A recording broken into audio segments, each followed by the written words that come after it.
Hey, my name is Ethan. I'm 29.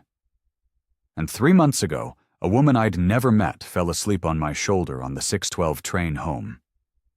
When the announcement for her stop played, she woke up, squeezed my arm, and whispered, "Don't let go yet."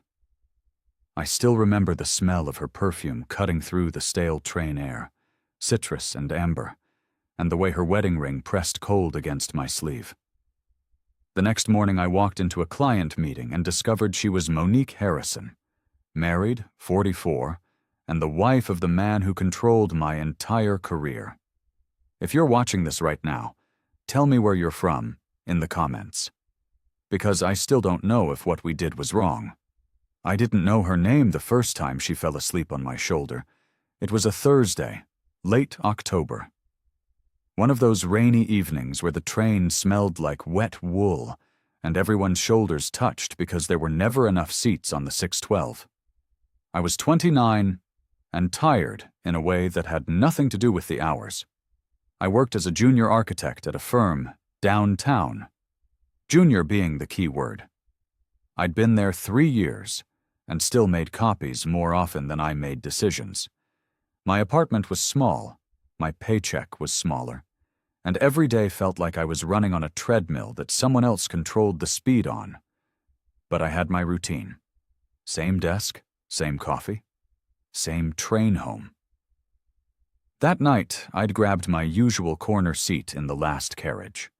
I had my sketchbook out, pretending to draw, mostly just staring at the same line for 20 minutes while my earbuds played something I wasn't really hearing. The train was packed. People pressed against the poles, bags wedged between feet, that low hum of exhaustion filling the air. Then the train lurched, and she stumbled into the seat beside me. "Sorry," she said softly. I looked up. She was beautiful in a way that made my chest tight. Mid-40s, maybe. Black woman with perfect posture and a dark wool coat that looked expensive even though it was soaked through. Her hair was pulled back tight.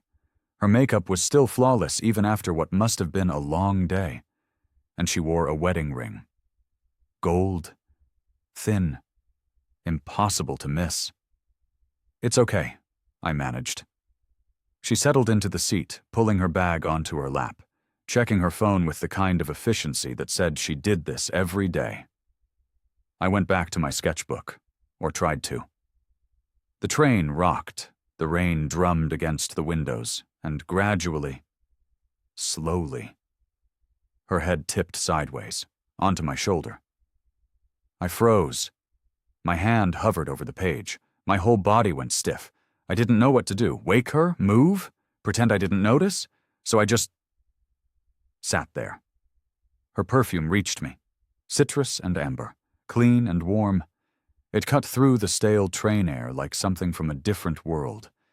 I could feel the weight of her head, the slight pressure of her temple against my collarbone, the way her breathing slowed and deepened. She was exhausted. Really exhausted. I counted the stops, watched the stations blur past in the rain-streaked windows, felt my heart hammering for no reason I could name. 4 stops went by, then 5. Finally, the announcement chimed. "Greenfield Avenue." She stirred, blinked, realized where she was. Her head lifted fast. "Oh God. I'm so sorry." "It's fine," I said. "Really." But she didn't pull away yet. Instead, her hand found my forearm, squeezed gently, and she whispered, "Don't let go yet." I didn't move, didn't breathe. We sat like that for maybe 3 more seconds, her hand on my arm, her face inches from mine, the train slowing to a stop. Then she let go, stood, and hurried off into the rainy platform without looking back. The doors closed, the train pulled away, and I sat there with my heart in my throat, staring at the empty seat beside me. I walked home in the drizzle, dropped my bag by the door, fell into bed fully dressed, and all I could think about was the way she'd said it. Don't let go yet. Like she knew exactly what she was doing. Like it wasn't an accident at all. The next morning, I woke up thinking about her. I tried not to. Made coffee, took a cold shower, reminded myself it was just a stranger on a train. But her perfume was still in my head, the weight of her hand still pressed into my forearm. At work, I buried myself in drawings, tried to focus. Ms. Klein, one of the partners, walked past my desk twice and I didn't even notice. Around 10, she stopped at my cubicle. "Ethan, conference room. Now." My stomach dropped. Client meeting. Big one. Don't be late." I grabbed my portfolio and followed her down the hall, my mind scrambling. I didn't know we had a meeting today. The conference room had glass walls, polished table, expensive chairs.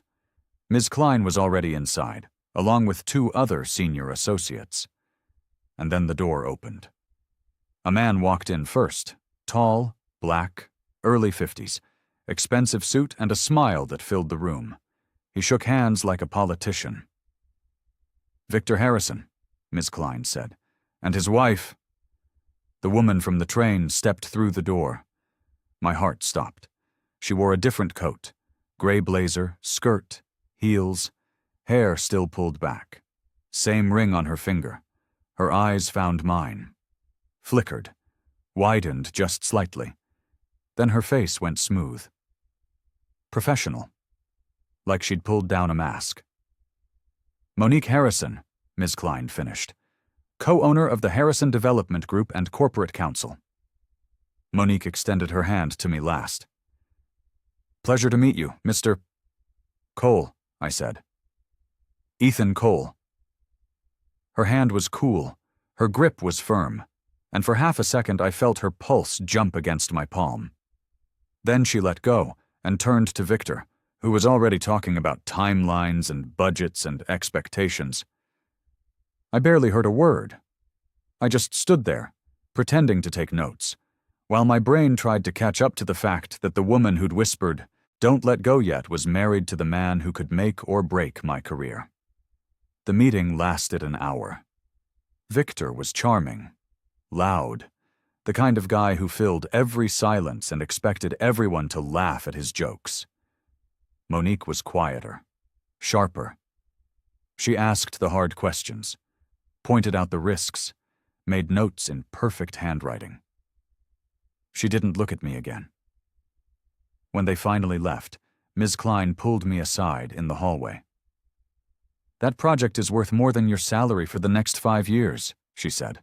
"The Harrisons can make or break you here. Don't screw it up." "I won't."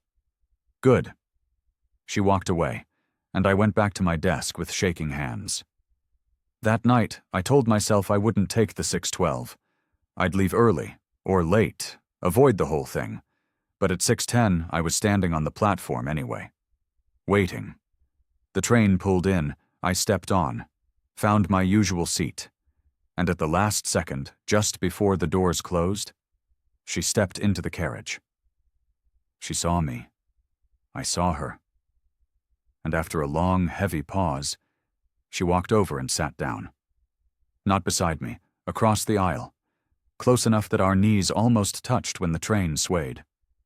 We didn't say anything, just sat there, eyes forward, breathing carefully. The train pulled out of the station, and I realized we'd both just made a choice. Over the next few days, it became a routine. Not planned, not discussed. But every evening, she was there, and so was I. Sometimes she sat across from me, sometimes beside me. We started with safe topics, the weather, train delays, how long our days had been. One night, she asked what I was always drawing. "Just sketches," I said. "Old habit from architecture school." "Can I see?" I hesitated, then turned the book toward her. She studied the page. A rough outline of a building facade. Nothing special. "You're good," she said. "Not really." Better than most people who call themselves architects. I didn't know what to say to that. She handed the book back. "I used to take this line when I was a junior associate. Years ago, before I could afford a car service." "What changed?" Her smile was small, sad. I got what I wanted. Turns out it wasn't what I needed. The train jolted. Her hand shot out, grabbed my forearm to steady herself. And just like that first night, she didn't let go right away. "Sorry," she said, pulling back. "It's okay." But my skin still burned where she'd touched me. By the end of the second week, I knew her schedule. She worked late on Tuesdays and Thursdays, left on time Mondays and Wednesdays. Fridays were unpredictable. I started staying late to match her. Told myself it was about work, about proving myself on the Harrison project. But really, it was about the train. About the 30 minutes where she wasn't Mrs. Harrison, co-owner and counsel, where she was just Monique. Tired. Quiet. Real. One Thursday, we were sitting together in our usual corner when Raj got on halfway. Through the route. My coworker. My friend. The guy who knew everything about everyone at the firm. He saw us. His eyebrows went up. "Ethan, didn't know you took this line." My throat went dry. "Yeah, sometimes." Monique straightened, scooted a few inches away, pulled out her phone like she'd just remembered something urgent. Raj sat down across from us, started talking about work, some dumb office story I wasn't really listening to. I could feel Monique beside me, radiating tension. We both played it perfectly, strangers who happened to share a train. When Raj got off 3 stops later, he glanced back with a look I couldn't read. The doors closed. Silence. "That can't happen again," Monique said quietly. "I know." But her hand was shaking on her lap. And mine wasn't steady either. The next week at work, Ms. Klein gave me more responsibility on the Harrison project. "You're doing good work," she said. "Keep it up, and there might be a promotion in your future." I should have been happy. Instead, I felt sick, because in the back of my mind, I knew the only reason I was working this hard was to have an excuse to stay late, to catch the train, to see her. On Wednesday, there was a budget meeting. Victor pushed hard for cheaper materials. I pushed back, citing safety and long-term costs. Victor's jaw tightened. "I'm paying for your opinion, Mr. Cole, but I'm not paying for you to second-guess my business." The room went quiet. Then Monique spoke. "Actually, Victor, Ethan's right. Cutting corners here opens us up to liability. I'd advise we keep the original spec." Victor stared at her, then at me. Then he smiled. "Fine. We'll do it your way." After the meeting, Monique and I ended up walking the same hallway. She didn't look at me, but she said quietly, "You looked less nervous on the train?" It was the first time she'd acknowledged it directly, and it felt like a door opening. That night, we both worked late. Really late. By the time I packed up, the office was nearly empty. I locked my computer, grabbed my coat, and headed for the elevator. The doors opened. Monique was inside. We stood there, alone, for the first time outside the train. The doors closed. "Missed my car service," she said. "I missed my usual train." A long pause. "There's a later one," I said. "Around 8:15. "I know." The elevator reached the lobby. We walked to the station together. Not talking, just walking. The platform was nearly empty. The train that pulled in was half full instead of packed. We stepped inside, and for the first time, there was no crowd to hide in.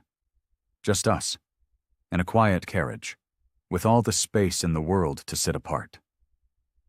She chose the seat beside me, close enough that I could feel her warmth. "This is a bad idea," she said. "I know." "I'm married." "I know." "And you work for me, sort of." "I know." She kicked off her heels, rubbed her temples, let out a long, tired breath. "I've been rearranging my schedule," she admitted. "Staying late, just to catch this train." My heart hammered. Why? Because... She hesitated. Because it's the only time I feel like I can breathe. I didn't know what to say to that. So I just sat there while she leaned back, eyes closed, the tension slowly bleeding out of her shoulders. And then, just like that first night, she leaned her head against my shoulder. But this time, she was awake. Fully awake. Just for the ride, she whispered. Okay? Okay. We sat like that until her stop. When the announcement chimed, she pulled away, put her heels back on, smoothed her hair, back to Mrs. Harrison. Thank you, she said softly. For the quiet. She stepped off. The doors closed, and I sat there with the ghost of her weight still on my shoulder, knowing I was in deeper than I could afford to be. Over the next 2 weeks, we fell into a rhythm.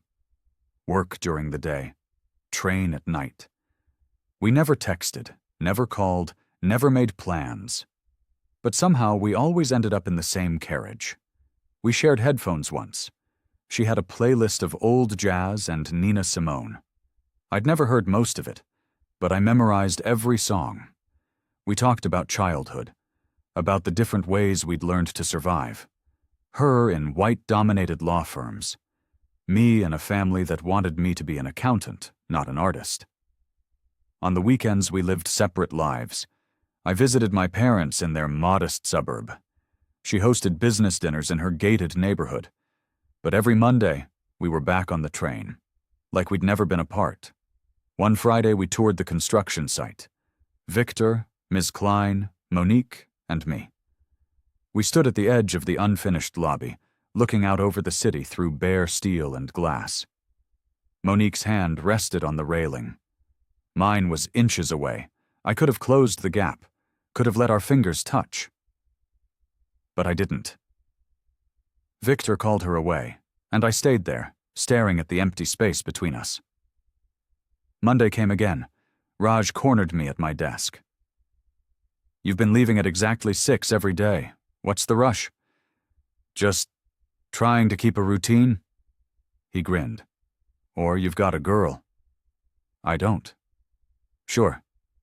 That night, Monique and I sat together like always. We were laughing about something. I don't even remember what. And then the doors opened. Raj stepped on. We both froze. Monique immediately pulled out a legal pad, leaned away, became professional in half a second. Raj spotted me, came over. Hey, fancy seeing you here. Yeah, I said. My voice sounded wrong. He glanced at Monique. Wait, Mrs. Harrison? She looked up, smiled politely. Mr. Patel, correct? Yeah, wow. Small world. Very small. We made painful small talk for 3 stops. When Raj finally got off, he looked back at us with a strange expression. The doors closed. Neither of us spoke. Monique's hand found mine under the edge of the seat, squeezed once, then let go. That night, I got a text from Raj. Was that Monique Harrison on your train? I stared at the message for 10 minutes before typing back. We just share a line sometimes. He didn't reply, but I knew he didn't believe me. The next week, there was another tense meeting. Victor wanted to cut costs again. I argued for quality.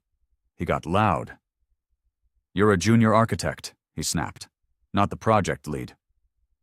Ms. Klein stepped in, but it was Monique who shut it down. Victor, Ethan's design is sound. If we cut here, we're exposed legally. I'm not signing off on that. Victor stared at her, then at me. Fine, he said coldly. After the meeting, she caught me alone in the hallway. She adjusted my tie without asking. A small, intimate gesture that anyone could have seen. If you're going to stand up to him, she said quietly, at least look like you mean it. A janitor turned the corner. We stepped apart, but my skin burned where her fingers had been. That night on the train, we sat closer than usual. She told me about her marriage, how it felt like living with a roommate, how they slept in separate wings of the house, how Victor cared more about appearances than about her. I listened, didn't offer solutions, just listened. As the train neared her stop, our hands slid closer on the seat. Slowly, carefully, until our pinkies almost touched. Almost. The train lurched, the announcement chimed, and she pulled away. "We're not made for smooth rides," she said. Then she was gone. The following Thursday, Danny, Monique's junior associate, took the same train home. She spotted us sitting together, grinned. "Love seeing our team bonding off the clock." Monique laughed it off smoothly. "Mr. Cole is saving the firm money by taking public transit." "Guess we all are," Danny said. She sat a few rows away, but I felt her watching. That night, Victor questioned Monique at home, asked why she was working so late. I only knew because she told me the next day. He asked if work was really the only thing keeping me out, she said quietly. "What did you say?" I said yes. She stared out the window at the passing suburbs. "I'm a good liar," she added. "I've had to be." I didn't know how to respond to that. So I just sat there while the train carried us forward, towards something we both knew we couldn't keep. That weekend, I went out with Raj and some co-workers. He had a few drinks, started asking questions. "You and Mrs. Harrison seem friendly." "We take the same train sometimes." "That's it?" "That's it." He studied me. "Just be careful, man. People like the Harrisons, they don't play fair." I wanted to defend her, but I couldn't, because he was right. Sunday night, I lay in bed, listening to the distant sound of trains, and somewhere across the city, in a big house with separate bedrooms, I imagined Monique was awake too, listening to the same sound, feeling the same loneliness. Monday came. The project moved forward. Victor made a surprise site visit, and in front of the whole team, he made a joke. "Monique babies my staff," he said with a grin. "Keeps them entertained on those late nights." People laughed uncomfortably. I felt my face burn. Monique's expression didn't change, but I saw her jaw tighten. That night we took a later train. Quieter. Emptier. She finally said what we'd both been avoiding. "We're approaching something neither of us can afford." "I know. So what do we do?" I didn't have an answer. We sat in silence until the train slowed for her stop. And then, in a moment, I still replay in my head. She leaned forward, rested her forehead against mine, eyes closed, breathing shallow, not a kiss, just closeness. For 5 seconds, maybe 6, we stayed like that. Then she pulled back. "We can't do this." The train stopped. She stood and left, leaving me sitting there with the warmth of her skin still on mine. The next morning, Ms. Klein called me into her office. My stomach dropped before I even sat down. "There's been a complaint," she said. "A complaint?" "About you and Mrs. Harrison. Someone mentioned uncomfortable familiarity. On site, on the train." My mouth went dry. "I'm not asking for details," Ms. Klein continued. "But I'm telling you, perceptions matter. Whatever this is, it stops. Now, or your career here is over." I nodded. Couldn't speak. She dismissed me, and for the rest of the week, Monique didn't take the train. She left with Victor, or in a car service. I still went to the 612 every night, sat in our seat, waited. She never came. On Friday, the train passed her neighborhood. I looked out at her house, lights on, curtains drawn, no idea which window was hers. The seat beside me felt too big. And I realized this was how it ended, not with a choice, but with silence. I went back to the train every night that next week. Monday, Tuesday, Wednesday, same seat, same time. She never showed. At work, she was a ghost in professional clothing. She spoke to me only in meetings, used my last name, kept 3 feet of distance at all times. In one presentation, I slipped. Called her Monique instead of Mrs. Harrison. The room went quiet. She didn't even blink, just continued talking like I hadn't said anything at all. After, Raj pulled me aside. "You okay, man? You seem off." "I'm fine." "You don't look fine." "I said I'm fine." He backed off, but I saw the concern in his eyes. Thursday evening, I was walking down an empty hallway when she turned the corner. We were alone. For maybe 5 seconds. I opened my mouth. To say something. Anything. She looked straight through me. "Excuse me," she said, and walked past like I was just another junior associate she'd never met. I stood there in the fluorescent light, listening to her heels click away on the tile, and I realized she'd made her choice. She'd shut the door and locked it behind her. That weekend, Raj convinced me to get out of the city. "Visit your parents," he said. "Clear your head." So I took a midday train to their suburb, showed up for Sunday dinner. My mom took one look at me and frowned. "You look exhausted." "Work's been busy." "Too busy?" "No, it's fine." My dad talked about his latest doctor's appointment. Nothing serious, just routine checkups. But it reminded me he was getting older, that life was short. Over dessert, my mom asked if I was seeing anyone. "No." "You should. Nice girl. Someone uncomplicated." I almost laughed. Instead, I just nodded and changed the subject. That night, I took a late train back to the city. As it passed through the wealthy suburbs, I looked out at Monique's neighborhood. Found her house through the foggy window. 2 silhouettes stood in the lit kitchen. Even from a distance, I could see the tension in their body language, the space between them. The train moved on, and I sat there wondering what they were fighting about, wondering if I was part of it. Monday morning, Raj told me there were rumors. "Victor's unhappy with cost overruns," he said. "Looking for someone to blame."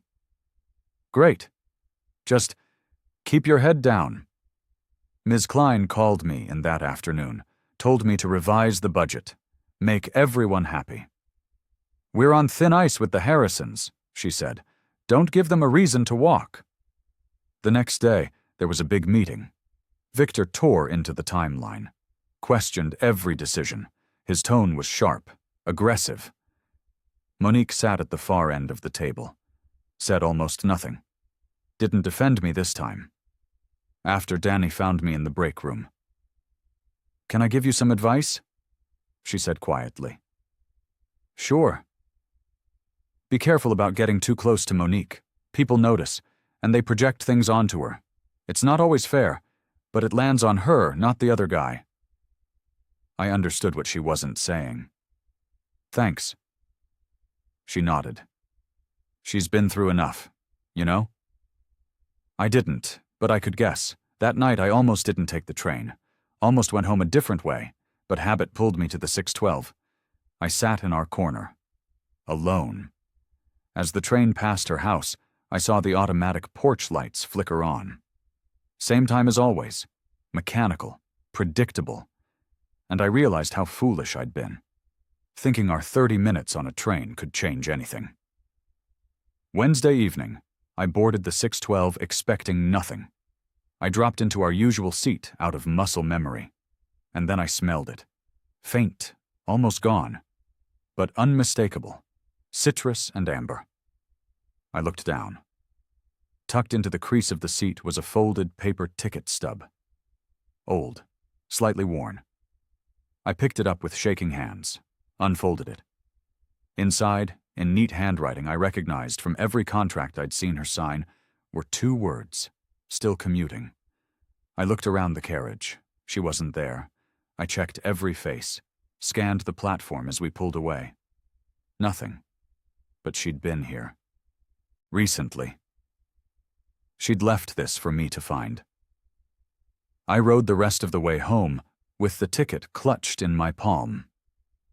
At my apartment, I set it on my nightstand like it was made of glass, and I lay there in the dark, staring at it, cycling between hope and anger and confusion.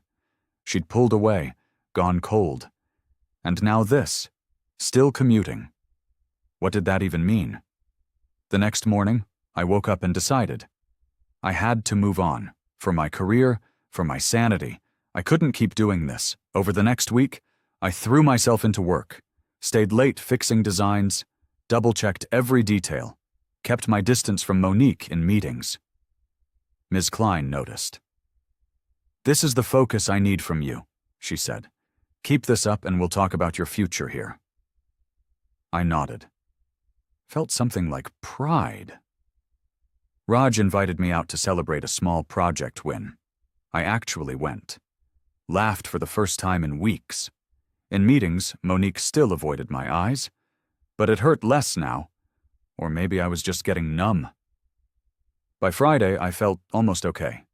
Almost. That night, I worked late to finish a presentation. Really late.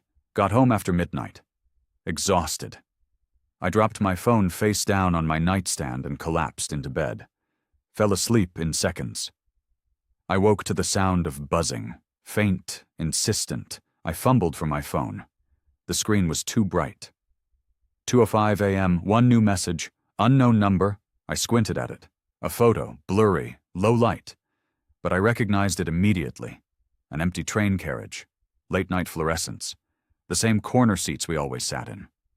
And below the photo, a caption. Same train. Different time. My heart kicked into my throat. I sat up, stared at the message. It had to be her. No one else would send this. I paced my apartment, phone in hand. Thought about Ms. Klein's warning, Victor's power, my parents' hopes, Danny's caution. Thought about how Monique had pulled away, how she'd looked through me in that hallway. But I also remembered the ticket stub. Still commuting. I typed a response. Deleted it. Typed another. Deleted that too. Stood there in my boxers and t-shirt, barefoot on cold floor, trying to decide if I wanted this, if I could afford this. Finally, I stopped thinking, and typed, "Last carriage, usual side." I hit send before I could change my mind. The message showed, delivered. No reply came. I set the phone down, lay back, stared at the ceiling, listened to the distant sound of night trains moving through the city, and wondered if she'd come. The next day dragged. I couldn't focus, checked my phone too much, felt like everyone could see right through me. Raj asked if I was coming to happy hour.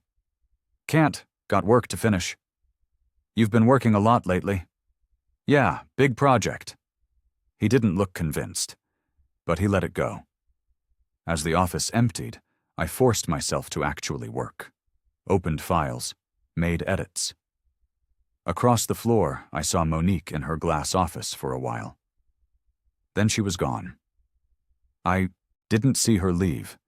By 11:30, I couldn't pretend anymore. I shut down my computer, grabbed my coat, walked to the station through empty streets. The platform was quiet, almost eerie, a handful of people waiting, night shift workers, insomniacs. The train pulled in, warm, humming. I stepped into the last carriage, found our corner seat, and waited. The doors stayed open. No one boarded. Then, at the second stop, a few people got on. None of them her. At the third stop, the doors slid open, and she stepped in. She looked tired. Her coat wasn't as crisp. Her hair was looser than usual, but her wedding ring still caught the light. She saw me, walked over, sat down beside me. Left a small gap between us that the motion of the train immediately closed. We didn't speak for a full minute, just sat there, breathing. Finally, she said, "I'm sorry." "For what?" "For disappearing, for going cold." "You had to." "I did, but it didn't fix anything." She stared at her hands. I thought if I stopped taking the train, I'd stop feeling this, but I just felt like a ghost in my own life. I didn't know what to say. The complaint scared me, she continued. Everything I've built, it's fragile. One rumor can undo years of work, especially for someone who looks like me. I know. You don't. Not really. Her voice was gentle but firm. You can make mistakes and get second chances. I can't afford even one. I let that sit, because she was right. So what are we doing? I asked. She looked at me, really looked at me. I don't know, but I know I can't keep pretending you don't exist. The train hummed beneath us. I'm staying married, she said. I'm not leaving Victor, I can't. For 100 reasons I won't explain. Okay. And I can't risk my career, or my reputation. I know. So if we do this, whatever this is, it has to stay here. On trains, in public, nothing that can't be explained. No hotel rooms. No. No secret dates. No. Just this. Just this. We sat with that for a while. The announcement for her stop chimed. She looked at me, something between sad and grateful. This is so unfair to you, she said. Maybe, but I'm still here. The train began to slow. As we pulled into her station, she didn't stand right away. The doors opened, stayed open, and she leaned into me, her shoulder against mine, her head tilting to rest where it had that first night. Don't let go yet, she whispered. The same words. My chest tightened. I sat perfectly still, counted to 3. Then I gently loosened my arm, giving her permission to leave. She stood, smoothed her coat, met my eyes, and smiled. Small. Sad. Real. Then she stepped off the train. I watched her walk across the platform, toward the parking lot, toward a waiting car. She glanced back once before the door closed. Something she'd never done before. The train pulled away. I sat there with the empty seat beside me. And my final thought played out like a voiceover I'd written myself. Some people you only ever get to hold between stations. And sometimes, those 3 extra seconds are the bravest thing you ever do. The next evening, I went back to the 612, sat in our usual spot. The seat beside me stayed empty. But I sat there anyway, waiting. Not sure if she'd come tonight, or tomorrow, or ever, but leaving the space open. Just in case, because some connections don't follow rules. They don't make sense on paper. They live in the in-between. In train cars and glass hallways and stolen seconds where you choose not to let go. Even when you should. The train moved through the dark. I closed my eyes and felt the hum of the tracks beneath me. The same hum she felt somewhere in the city, on a different train, at a different time, but still commuting, still reaching for something we'd never get to keep. And maybe that was enough. Maybe it had to be. If you've ever met someone you were never supposed to keep, you're not alone.